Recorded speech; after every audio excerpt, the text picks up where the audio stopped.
नाहिद, मैं आपसे शुरुआत करना चाहता हूं। सीधा सा सवाल है कि क्या अखिलेश यादव को जो उनके आईटी सेल के हेड हैं उनके ट्वीट की जानकारी नहीं थी?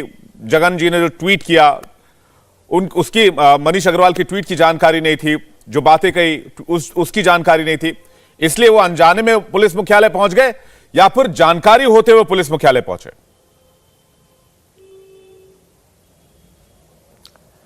देखिए विवेक जी, पूरा प्रकरण आपको भी मालूम है।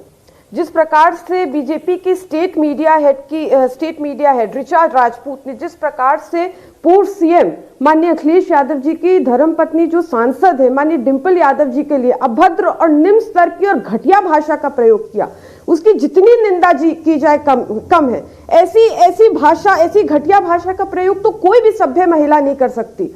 बोलना तो दूर की बात, मतलब लिख भी नहीं सकती है। ऐसी भाषा का प्रयोग किया है, इसकी हम लोग कड़े शब्दों में निंदा करते हैं। बिना कुछ खर्च किए अपने किचन से होम बेकरी बिजनेस करके 40,000 रुपए महीना कमा रही हैं। आपको भी ये करना है तो फ्रीडम ऐप को अभी डाउनलोड कीजिए। और डीजीपी साहब को तो ये चाहिए था कि इसका संज्ञान लेते और ऋचा राजपूत के ऊपर मुकदमा कायम करके जेल भेजते।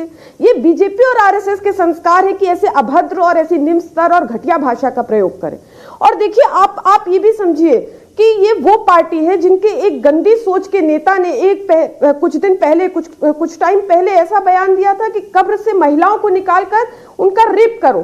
तो ये बीजेपी और आरएसएस के संस्कार हैं। इनके खुद के नेता कार्यकर्ता अभद्र से अभद्र और घटिया से घटिया भाषा का प्रयोग करते हैं। और जिस प्रकार से बीजेपी सरकार जिस प्रकार से बदले की भावना से काम कर रही है और जिस प्रकार से विपक्ष के नेता, विशेषकर समाजवादी पार्टी के नेता और कार्यकर्ता, चाहे वो जगन जी हो, चाहे आजम खान साहब हो, चाहे इरफान सोलंकी जी हो, चाहे अनुराग भदौरिया या अन्य, ऐसे कहां तक मैं गिनाऊं, ऐसे हमारे तमाम नेता कार्यकर्ता बदले की भावना से काम कर रही है। अगर इसी प्रकार से एक सेकंड मुझे एक बात कंप्लीट करने दें। अगर इसी प्रकार से 1975 में जब आप इमरजेंसी लगाई थी कांग्रेस सरकार ने, अगर इसी बदले की भावना से इसी प्रकार से कांग्रेस सरकार भी व्यवहार करती तो शायद विपक्ष तो इस वक्त जिंदा ना होता। उस वक्त हमारी पार्टी के लोग भी जेल गए और जो जनसंघ जो अब दलित पिछड़े विरोधी पार्टी बीजेपी है, इनके भी लोग जेल गए। यहाँ तक मेरे घर के परिवार के मेरे सवाल का जवाब नहीं दिया। यही आचरण, यही व्यवहार रहता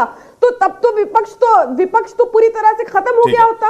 नाहिद जी, ये क्या संदेश, आखिर बीजेपी क्या संदेश दे रही है? ये संदेश देना चाह रही है कि ए समाजवादियों, क्या बीजेपी, एक सेकंड, नाहिद जी, चुनाव प्रचार नहीं करना है, सवालों का जवाब देना है। इलेक्शन नहीं सवाल करिएगा, केवल नहीं, मैं इलेक्शन नहीं कर रही, आप सुनिए बात, एक बात करने दीजिए, फिर आप काउंटर सवाल करिएगा। क्या ये संदेश दे रहे हैं बीजेपी कि ए समाजवादियों, जब आप सत्ता में आना तो इससे 100 गुना ज्यादा बदले की भावना से काम करना, छट्टी का दूध याद दिला देना? तो मैं उनको ये बताना चाहती हूँ कि जी नहीं, हम समाजवादी हैं, हम शैतानी पार्टी नहीं है, हम समाजवादी हैं, हम कोई बदले की भावना से काम नहीं करेंगे। मनीष जगन अग्रवाल, लोकतंत्र में विश्वास मनीष जगन अग्रवाल की भाषा समाजवादी है? मनीष जगन अग्रवाल की भाषा समाजवादी है? नहीं, आपको तो ये भी सवाल करना चाहिए ना। नहीं, ये भी करें, मैं सारे सवाल करूंगा। इनके एक नेता वो छोड़ दीजिए आप मुझ पे, मैं जिससे मैं जिनको पैनल पर लेकर आऊं सबसे सवाल करूंगा। मैं जो आपसे पूछ रहा हूं आप उसका उत्तर दे दीजिए। क्या वो भाषा समाजवादी है? नहीं, ये आपके ये नहीं, देखिए आप बात समझिए। बिना कुछ खर्च किए अपने किचन से होम बेकरी बिजनेस करके 40,000 रुपए महीना कमा रही हैं। आपको भी ये करना है तो फ्रीडम ऐप को अभी डाउनलोड कीजिए। ये जानबूझ के बीजेपी ऐसी अभद्र भाषा का बीजेपी की बात ही नहीं कर रहा मैं। बीजेपी के मेहमान जुड़े हैं, उनसे सवाल कर लूंगा मैं।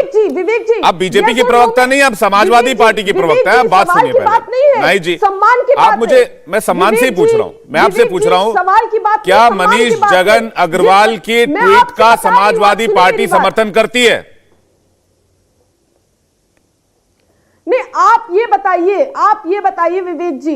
मैं हालांकि ये बात बिल्कुल नहीं कहना चाहती, मैं आपका बहुत सम्मान करती हूँ, लेकिन गॉड फॉरबिड अगर आपकी धर्म पत्नी के लिए कोई भी अभद्र भाषा का मैं वो सवाल बीजेपी से पूछूंगा के साथ कह सकती हूँ। बीजेपी के प्रवक्ता लेट से जुड़े हैं, नहीं तो पहला सवाल उन्हीं से होता। आज आपसे नहीं करता मैं पहला सवाल। मैं आपसे दाना पानी उठा, नाहिद जी, खाना पीना क्या वो हराम कर भाषा- दिया इंसान का। आप ईंट से ईंट बजा क्या दिए। वो भाषा और समर्थन BJP योग्य के ये है? संस्कार है, बीजेपी मैं आपकी- आरएसएस के ये संस्कार दिए हैं अपने नेताओं आपकी- कार्यकर्ताओं को कि महिलाओं का चीरहरण करे, ठीक है। महिलाओं के लिए गाली दे, यहाँ तक महिलाओं ठीक को है। इन्होंने संस्कार। इंडिया टीवी हर वक्त हर जगह डाउनलोड करने के लिए सर्च करें India TV news Google play store या ऐप स्टोर पर।